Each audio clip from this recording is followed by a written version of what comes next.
यामध्ये महाराष्ट्राने एक लॉंग टर्म स्ट्रॅटेजी ज्याला आपण विजन डॉक्युमेंट म्हणतो ते नीती आयोगाच्या सूचनेप्रमाणे तयार केलं आहे। 2018 ते 2030 या कालावधीचं हे डॉक्युमेंट आहे आणि या डॉक्युमेंटच्या माध्यमातून पूर्णपणे महाराष्ट्राला कृषीच्या क्षेत्रात स्वावलंबी कसं करायचं, शेतकऱ्यांचं जे काही उत्पन्न आहे हे आपल्याला दुप्पट कसं करता येईल, राज्यामध्ये ग्रामीण भागाचा विकास कसा करता येईल, आदिवासी असतील, अनुसूचित जाती अनुसूचित जमाती असतील त्यांचा विकास कसा करता येईल, अशा प्रत्येक मुद्द्यावर एक लॉंग टर्म स्ट्रॅटेजी आम्ही तयार केली आहे। आज प्रामुख्यानं त्याचे हायलाइट्स हे मी त्या ठिकाणी मांडले आणि ते मांडत असताना विशेषत्वाने कृषी क्षेत्रामध्ये जास्तीत जास्त गुंतवणूक करण्याकरता केंद्र सरकारने मदत करावी, मायक्रो इरिगेशन करता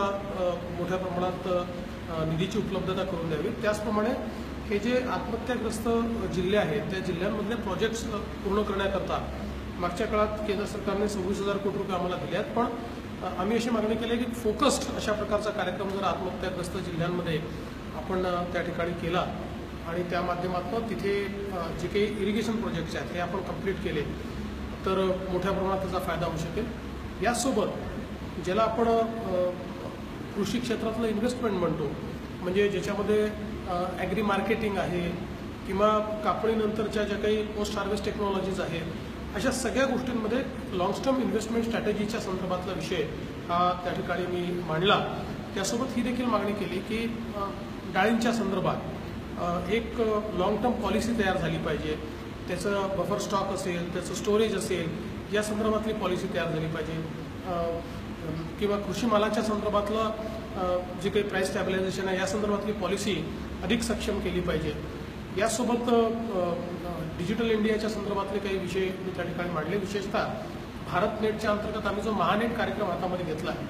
आता आम्ही मेपर्यंत 15,000 ग्रामपंचायतीपर्यंत फायबर घेऊन जातो आहे, पण आम्हाला 29,000 ग्रामपंचायती पूर्ण करायच्या आहेत। त्याकरता महानेट कार्यक्रमाला फ्लेक्झिबिलिटी द्यावी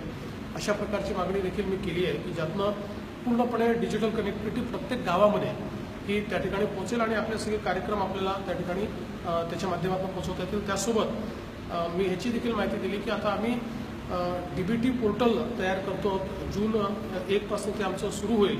आणि 50 लाख परिवार त्या पोर्टलवरनं थेट त्यांना डायरेक्ट बेनिफिट्स मिळतील अशा प्रकारचं एक अतिशय रोबस्ट हे पोर्टल आम्ही तयार करतो आहे। आणि दुसरं 2019 पर्यंत आमचा प्रयत्न असा आहे की आज लोकांना सरकारकडनं माहिती का घ्यावी लागते, तर या डिपार्टमेंटमधून सर्टिफिकेट द्यावं लागतं, त्या डिपार्टमेंटमध्ये द्यावं लागतं, तर हे करायची आवश्यकताच पडू नये, डिपार्टमेंटने आपापसात बोललं पाहिजे असं नेटवर्क तयार करायचं असा प्रयत्न त्या डिजिटल इंडियाच्या माध्यमातून त्या ठिकाणी कसा करता येईल या संदर्भातला मुद्दा मी मांडलेला आहे। विविध प्रकारचा तो मोठा अजेंडा होता, एक GSTचाही अजेंडा त्याच्यामध्ये होता, GSTमध्ये महाराष्ट्राला काय हवं आहे या देखील बाबी त्या ठिकाणी मी मांडल्या। बहुतांश बाबी महाराष्ट्राला हव्या असलेल्या सरकारने मान्य केलेल्या आहेत। केवळ आम्ही जो काही एंट्री टॅक्स रद्द केला होता तो अजून सबस्युम झालेला नाही, तर तो सबस्युम झाला पाहिजे ही एक मागणी त्या ठिकाणी मी ठेवलेली आहे। विशेषत्वाने विकासाचा जो रोडमॅप आहे पुढच्या कालावधीतला कृषी आणि ग्राम विकासाचा तो त्या ठिकाणी मांडण्याचा प्रयत्न मी केला।